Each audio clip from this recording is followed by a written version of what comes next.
Hello, my name is Blake Patterson, and welcome to Afro Reviews. On this week's episode, I discuss my most anticipated films of 2023.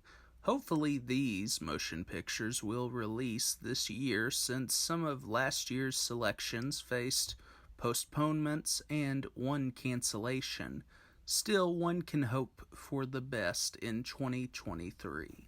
Asteroid City and the Wonderful Story of Henry Sugar. For years, Wes Anderson has proven to be brilliant in how he borrows characteristics from his cinematic ancestors and builds worlds unique to himself. The frequent criticism of Anderson's work is that they are not emotional, yet I believe they are moving in a subdued manner. When I heard Anderson had 2 films this year, I questioned the idea but felt excited about 2 Wes Anderson films in 1 year. Beau is Afraid.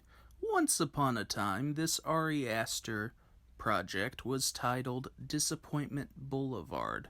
Now it is Beau is Afraid, the kind of title I would expect from a Lifetime thriller.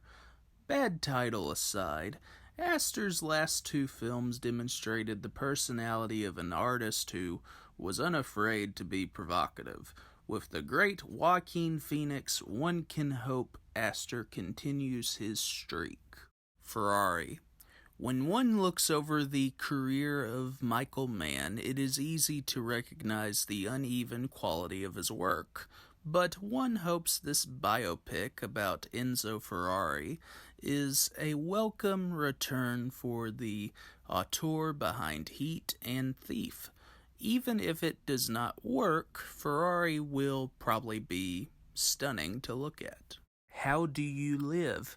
People always find it surprising when I say I love the Hayao Miyazaki films I am familiar with, because they think I am not familiar with them due to how little I talk about anime. However, I am always interested in Miyazaki's films due to their playful invention and gentle humility. How Do You Live is reportedly going to be Miyazaki's last film, so let us hope it is as brilliant as his best achievements. Killers of the Flower Moon. I recall mentioning this film last year in my most anticipated video, but postponements happen frequently these days. However, Martin Scorsese is not skipping next year, and I expect Killers of the Flower Moon will be an exceptional work with themes of greed and political corruption. I was told the movie was possibly going to premiere before the fall. Still, you never know with rumors. December.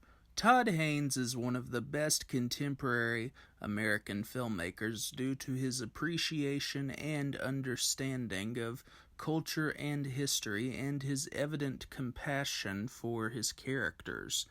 In this story of an actress researching a tabloid scandal, Haynes directs Natalie Portman and Julianne Moore, and I expect it will be a powerful work with ideas to consider afterward. Napoleon.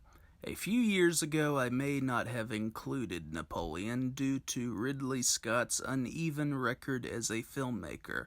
Then I watched The Last Duel and was satisfied by Scott's return to form. Even though it was not on my top 10 list in 2021, I have thought about the film. Here is another film with Joaquin Phoenix, and one can hope Napoleon is worth the hype. Oppenheimer.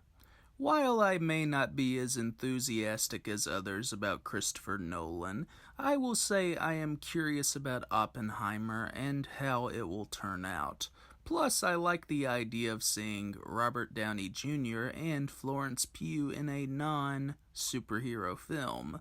Since the serious-minded project is dying in the mainstream, I can see Nolan gathering more people due to the success of his previous work.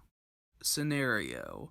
While I am not sure if this film will release next year, I hear Jean-Luc Godard's Scenario will premiere at the Cannes Film Festival.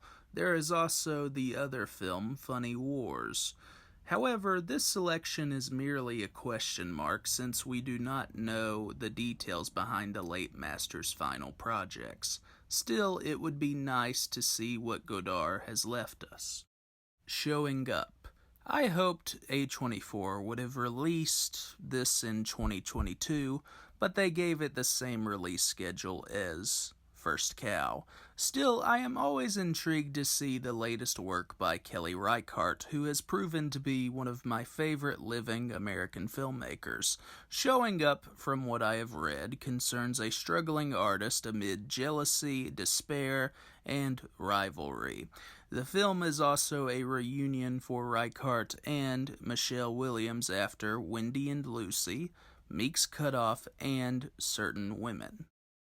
Now, let me know what you are looking forward to this year. Thank you for watching this video. Have a great night.